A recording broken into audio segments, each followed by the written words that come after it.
Guys, welcome back to my channel. My name is Beth and my hair is wet because I just got out of the shower and I wanted to film a video for you today because it's my channel, gosh darn it.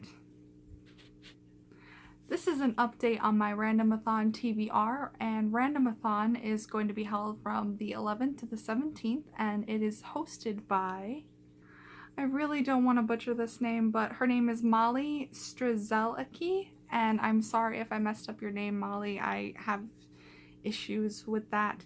But anyway, it's hosted by her, and it's from the 11th to the 17th, and tomorrow is the 11th, so I gotta get my crap together. I posted a TBR for Randomathon on BookTube, and because of my never-ending problem as a book reader of not sticking to TBRs and changing them around, I decided that I would give an updated TBR that I will most likely stick to because we are so close to the actual Randomathon. For Randomathon, there are 7 challenges that you have to meet, and my cheating self has 4 books that meets those challenges, so I'm just gonna get right into them. 2 of the challenges are to read a blue book and to read a book from the library. I had originally chosen a Doctor Who book as my blue book, and a book from the library I had chosen Bloodlines by Rochelle Mead. I almost said Stephanie Meyer, but Rochelle Mead.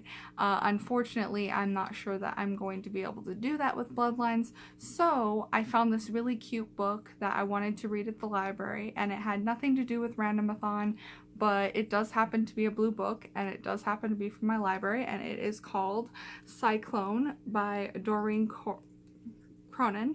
And it is about a girl who blackmails her cousin into riding the cyclone at Coney Island, and her cousin ends up having a stroke and she can't speak after her stroke, so her cousin, who is Noreen, who blackmailed her into riding the ride, is feeling this built up of guilt, but she's not really saying anything, and her cousin can't say anything because she really can't talk.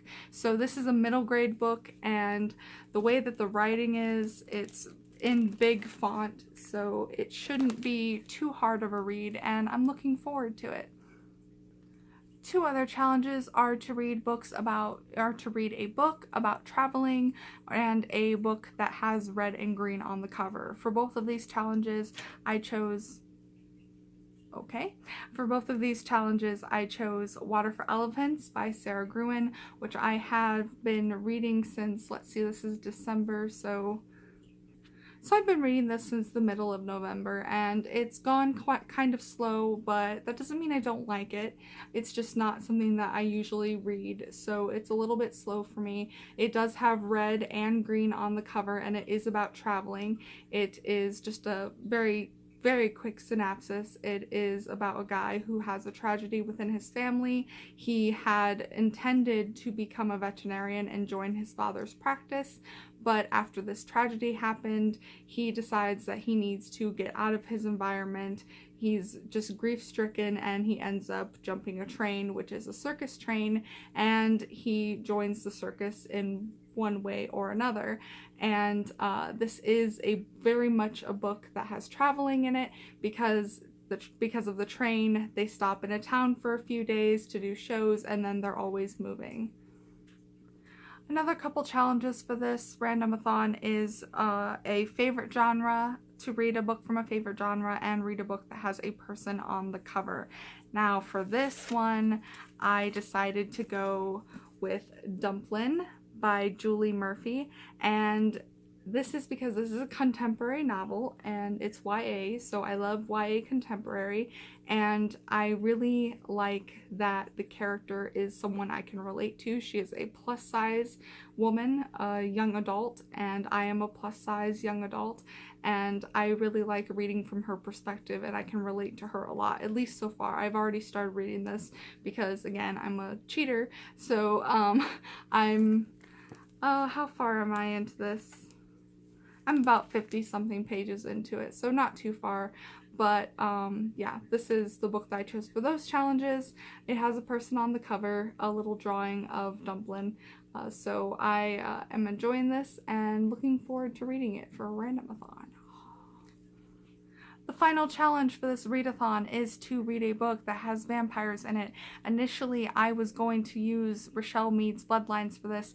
However, I do not have that book in my possession. I never got it from my library, and even though I actually ordered it to own, I ordered it from thriftbooks.com to own. My order has not come in yet, so I do not have that book currently to read. The library is closed today because it's Sunday. I'm just rambling on right now. So anyway, I chose this book off my shelf. It is Nightlight, and it is a parody of Twilight, and it's by the Harvard Lampoon, and I chose it because it is very short, and I am a slow reader, and I'm going to probably struggle reading within these 7 days, reading all these books within these 7 days.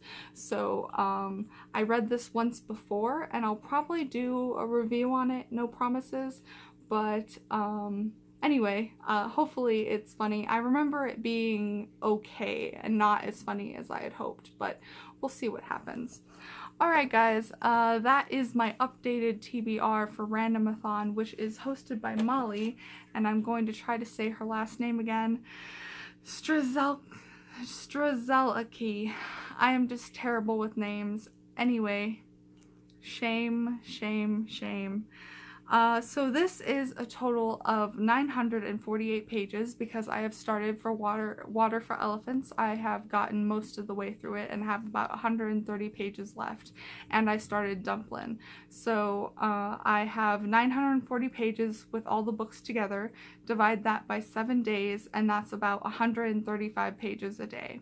So I think I can manage that, even though I'm like right at the end of my school semester. If I sound like I kind of have cotton mouth, it's because I probably should stop and take a drink of water, but I'm not going to right now because I'm in the middle of this. But I'm right at the finals for school, so, but I should be able to swing it at any rate. I'm excited. This is my first readathon. Thank you so much for watching, and I hope you enjoyed this very random, rambly video where my hair is all stringly and wet and I'm just totally out of it, but my links for my social media are in the down bar. If you would like and subscribe, I would love it. So appreciate it so much, and I love you guys. Thank you so much for watching, and I'll see you in the next one. Bye!